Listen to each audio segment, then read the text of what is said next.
আচলতে কিছুমান হিতাধিকাৰীয়ে দোকানী শ্ৰীমতী বেবী কালাণ্ডীৰ বিৰুদ্ধে অভিযোগ আনিছে। আমাক ফোন কৰি জনাইছে যে তেওঁলোকে আচলতে যিখিনি আবণ্টিত চাউল সেইখিনি পোৱা নাই। সেইবাবে আমি তদন্ত কৰিবলৈ আহিছোঁ আৰু এতিয়া গোটেই বস্তুটো আমি চালি জাৰি চাই আছোঁ। মই এতিয়া গোটেইখিনি ডিটেইলছ ক'ব নোৱাৰোঁ। আমি চালি জাৰি চোৱাৰ পিছত বিভাগীয়ভাৱে অতি কঠোৰ সিদ্ধান্তই ল'ম। বিভাগীয়ভাৱে যি শাস্তি পাব লাগে আমি সেইভাৱে কৰিম। কাৰণ এতিয়া মই বিশেষভাৱে ডিটেইলছত নাযাওঁ, কাৰণ এতিয়াও আণ্ডাৰ প্ৰচেছ আছে। এইটো আমি ইনভেষ্টিগেশ্যন কৰি আছোঁ। হিতাধিকাৰীসকলৰ পৰা আমি মন্তব্য লৈ আছোঁ। তেওঁলোকৰ অভিযোগখিনি আমি সংগ্ৰহ কৰি আছোঁ। তাৰপিছত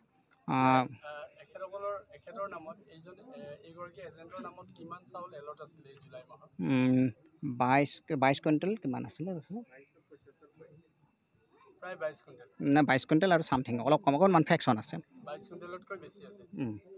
তেখেতে চাউলখিনি আনিছিলে 22 কুইণ্টেল 40 কেজি। 22 কুইণ্টেল 40 কেজি আছে। হয়, তেখেতে ইতিমধ্যে ছ'চাইটিৰ পৰা চাউলখিনি আনিছে। তেখেতৰ ওচৰত এই 22 কুইণ্টেল চাউল নাই। আপোনালোকে কিমান চাউল পালে ইয়াত আহি?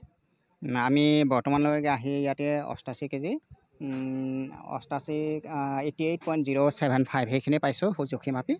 আৰু এতিয়া চাব লাগিব তেওঁলোকৰ অনলাইন কিমান এণ্ট্ৰি হৈছে আৰু অফলাইন কিমান এণ্ট্ৰি হৈছে, চেলাৰী ৰেজিষ্টাৰ এইবিলাক চাই এতিয়া সঠিক হিচাপটো দিব নোৱাৰিম। বাকীখিনি আমি গোটেই সংগ্ৰহ কৰি আছোঁ। এতিয়া ইয়াত যিমান হিতাধিকাৰী দেখা গৈছে সেই অনুপাতে যদি চাবলৈ যায় ইয়াত কমেও 10 কুইণ্টেল চাউল থাকিব লাগিছে।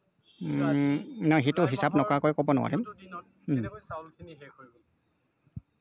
নিশ্চয় কিবা তেখেতে অলপ কৰিছে, গাফিলতি কৰিছে। সেইটো আমি গোটেইখিনি হিচাপ নিকাচ উলিয়াই দিম তদন্তৰ শেষ হোৱাৰ পিছত।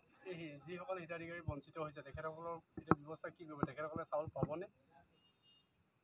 এতিয়াতো নতুনকৈ আৰু আবণ্টন কৰা কোনো নাই। গতিকে নতুনকৈ তেওঁলোককতো আমি কোনো আবণ্টন দিব নোৱাৰিম। আমি হিচাপখিনি উলিয়াই লৈ গোটেইখিনি কৰি দিম।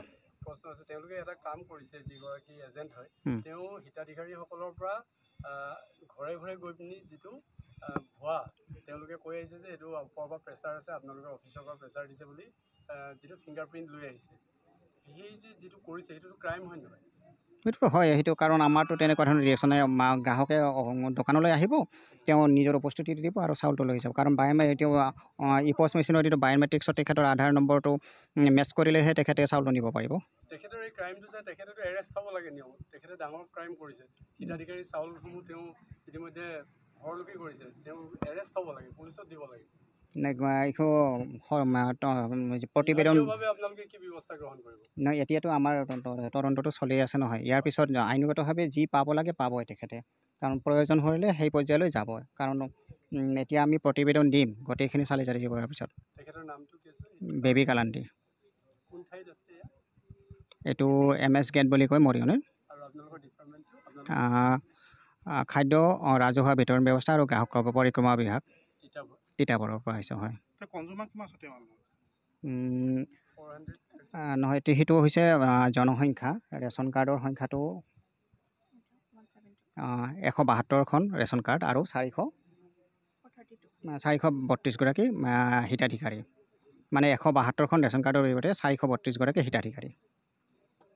যিকোনো খবৰৰ বাবে যোগাযোগ কৰক আমাৰ এই নম্বৰত 7099017330 আৰু 7099017110।